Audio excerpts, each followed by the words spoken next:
মিরাজের দুরন্ত বোলিংয়ে সিলেট টেস্টের দ্বিতীয় দিন শেষে বাংলাদেশ স্বস্তিতে 25 রানে এগিয়ে জিম্বাবুয়ে। জিম্বাবুয়েকে 300-র আশেপাশে টার্গেট দিতে চায় টাইগাররা। ব্যাটারদের ওপর মিরাজ রাখছেন আস্থা। পিএসএল মঙ্গলবার মুলতান লাহোর খেলা, রিশাদ হোসেন নিতে চান গেম চেঞ্জারের ভূমিকা। লাল সবুজ জার্সি গায়ে সমিতকে দেখার অপেক্ষা। বাংলাদেশি বার্থ সার্টিফিকেট পেয়েছেন কানাডা প্রবাসী তারকা। সিলেট টেস্টের দ্বিতীয় দিন শেষে 25 রানে পিছিয়ে বাংলাদেশ। দ্বিতীয় ইনিংসে টাইগারদের সংগ্রহ 1 উইকেটে 57। এর আগে 273 রানে শেষ হয় জিম্বাবুয়ের প্রথম ইনিংস। 5 উইকেট নেন মেহেদী হাসান মিরাজ। সিলেট টেস্টের দ্বিতীয় দিনে টাইগারদের ঘুরে দাঁড়ানোর প্রত্যাশা। যত তাড়াতাড়ি সম্ভব গুটিয়ে দিতে চায় জিম্বাবুয়ের প্রথম ইনিংসটা। বিনা উইকেটে 67 রানে দ্বিতীয় দিন শুরু করে জিম্বাবুয়ে। শুরুতেই বাংলাদেশের সাফল্য। নাহিদের শর্ট বলে বেন কারান আউট হয়ে গেল। ভাঙে 69 রানের উদ্বোধনী জুটি। তবে 56 বলে ব্রায়ান বেনেটের 50। দ্রুত রান তোলা বেনেটকেও ফেরালেন নাহিদ রানা। 57 রান বেনেটের ব্যাটে। হাসান মাহমুদ দ্রুত আউট করলেন নিক ওয়েলসকে। জিম্বাবুয়ে 88 রানে 3 উইকেট হারিয়েছে। আবারও আঘাত হানেন নাহিদ রানা। তুলে নিলেন জিম্বাবুয়ের কাপ্তান ক্রেগ আরভিনের উইকেটটা। 4 উইকেটে 133 রান নিয়ে জিম্বাবুয়ে লাঞ্চের পর শন উইলিয়ামসের 50। খালেদ আহমেদের বলে মাধভেরের ইনিংসের ইতি। মেহেদী হাসান মিরাজ ফেরান 59 রান করা শন উইলিয়ামসকে। 6 উইকেটে 213 রান নিয়ে জিম্বাবুয়ে চা বিরতির পর 2 ওভারে 2 উইকেট শিকার করেন মেহেদী হাসান মিরাজ। মায়াভোর পর আউট ওয়েলিংটন মাসাকাদজা। মিরাজের বলেই বাজল ব্লেসিং মুজারাবানির বিদায় ঘণ্টা। তাইজুলের বলে নিয়াউচির সহজ ক্যাচ ছেড়ে দিলেন সাদমান। দারুণ বোলিংয়ে ক্যারিয়ারে একাদশ বার 5 উইকেট নিলেন মেহেদী হাসান মিরাজ। প্রথম ইনিংসে 273 রানে অল আউট জিম্বাবুয়ে। ওরা 82 রানের লিড নিয়েছে। দ্বিতীয় ইনিংসেও সাদমান ইসলাম ব্যর্থ। 4 রান করে আউট হয়ে গেল। 2 বার জীবন পেয়েছেন মাহমুদুল হাসান জয়। শেষ বিকেলে বাংলাদেশ আর কোনো উইকেট হারায়নি। 1 উইকেটে 57 রানে দ্বিতীয় দিনের খেলা শেষ করে বাংলাদেশ। জয় 28 আর মুমিনুল 15 রানে অপরাজিত। টাইগাররা জিম্বাবুয়ের চেয়ে 25 রানে পিছিয়ে। সিলেট টেস্ট এখনো বাংলাদেশের কন্ট্রোলেই আছে। বেশ আত্মবিশ্বাসের সাথে বললেন দ্বিতীয় দিনে 5 উইকেট পাওয়া মেহেদী মিরাজ। নিজের বোলিং নিয়ে বেশ খুশি। তৃতীয় দিনে ব্যাটারদের ওপরই আস্থা রাখছেন দলের সহ অধিনায়ক। মিরাজের মতে 300-র আশেপাশে টার্গেট দিতে পারলে এই টেস্ট জেতা। টেস্টে ইনিংসে 5 উইকেট নিঃসন্দেহে দারুণ এক অর্জন। মিরাজের এই কীর্তিতে ক্যাপ্টেন এবং বন্ধু নাজমুল শান্তর অবদান আছে। 80 ওভার শেষে নতুন বল নিয়েছেন ক্যাপ্টেন। সাধারণত নতুন বলে পেসাররাই বোলিং করে থাকে, কিন্তু মিরাজের তখন ঝুলিতে 4 উইকেট 5-এর দারুণ এক সম্ভাবনা আছে। ক্যাপ্টেন বন্ধু নাজমুল শান্ত 81তম ওভারটা মিরাজকে দিলেন এবং সে সময় আসলে মিরাজ 5 উইকেটটা তুলে নিলেন। এই ছবিটা দেখছেন মাস 9 আগে গেল অগাস্টে রাওয়ালপিন্ডিতে মিরাজ সবশেষ 5 উইকেট পেয়েছিলেন এবং অনার্স বোর্ডে তিনি নিজের নাম লেখা তার কীর্তিটা তিনি সেখানে তুলে ধরেছিলেন। ভবিষ্যতে এই মেমোরি আসলে দেখলে আরও বেশি আসলে ক্ষুধাটা বেড়ে যাওয়ার একটা সম্ভাবনা থাকে, কিন্তু বাংলাদেশের কোনো মাঠেই কিন্তু এই অনার্স বোর্ড নেই এবং এই কালচারটা এই সংস্কৃতিতে আসলে তৈরি হয়নি। মিরাজ কি এগুলো পড়ায়? প্রত্যেকটা মানুষের অর্জন এটা কিন্তু ভালো লাগার বিষয়, কারণ অর্জন কিন্তু একদিনে আসে না, অনেক কষ্ট করতে হয়, তারপর অর্জনটা আসে।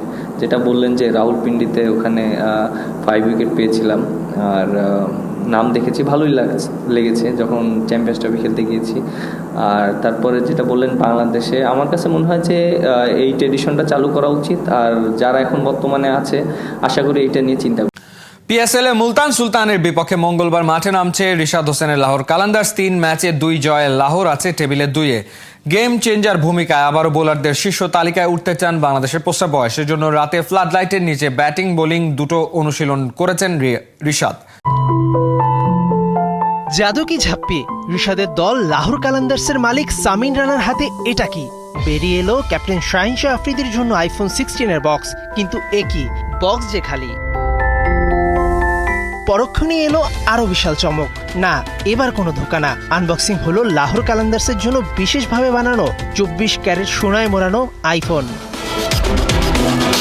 মুলতান সুলতানের বিপক্ষে ম্যাচের আগে এভাবেই টিমকে উজ্জীবিত করলো লাহোরের team management. Head coach Russell Domingo, Daryl Mitchell, David উইজাদের হাতে তুলে দেয় ইস্টার সানডের গিফট।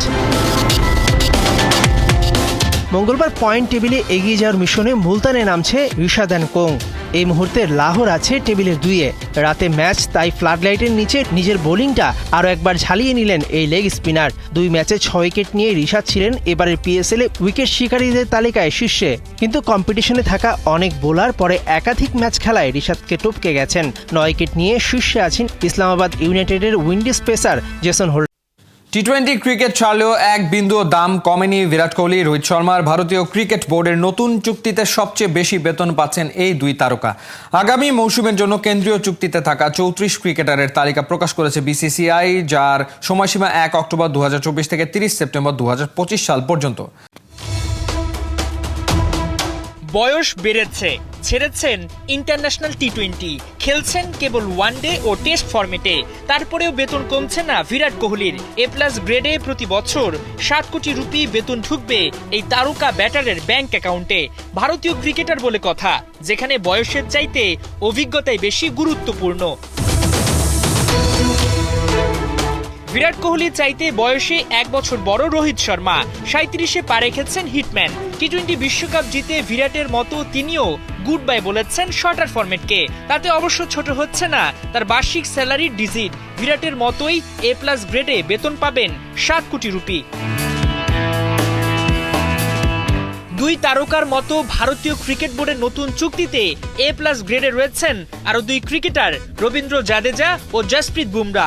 বছরে তাদের অ্যাকাউন্টে ঢুকবে একই পরিমাণ টাকা। বিসিসিআই এর নতুন এ চুক্তিতে রয়েছেন মোট 34 জন ক্রিকেটার।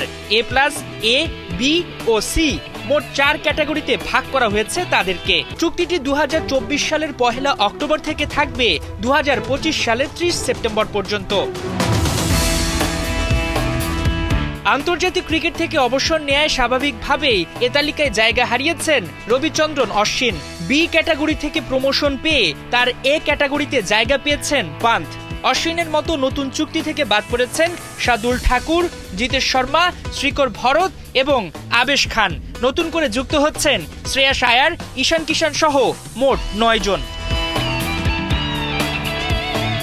4 গ্রেডে ক্রিকেটারদের বেতন কত সেটা বিসিসিআই প্রকাশ না করলেও ESPN ক্রিকইনফো বলছে A+ ক্যাটাগরিতে বাৎসরিক 7 কোটি, A গ্রেডে 5, B গ্রেডে 3 কোটি এবং C গ্রেডে 1 কোটি রুপি বেতন পাবেন ভারতীয় ক্রিকেটাররা। টি-20 থেকে অবসর নিলেও বিরাট কোহলি ও রোহিত শর্মার বেতন এখনও সর্বোচ্চ। তাদের বার্ষিক বেতন 7 কোটি।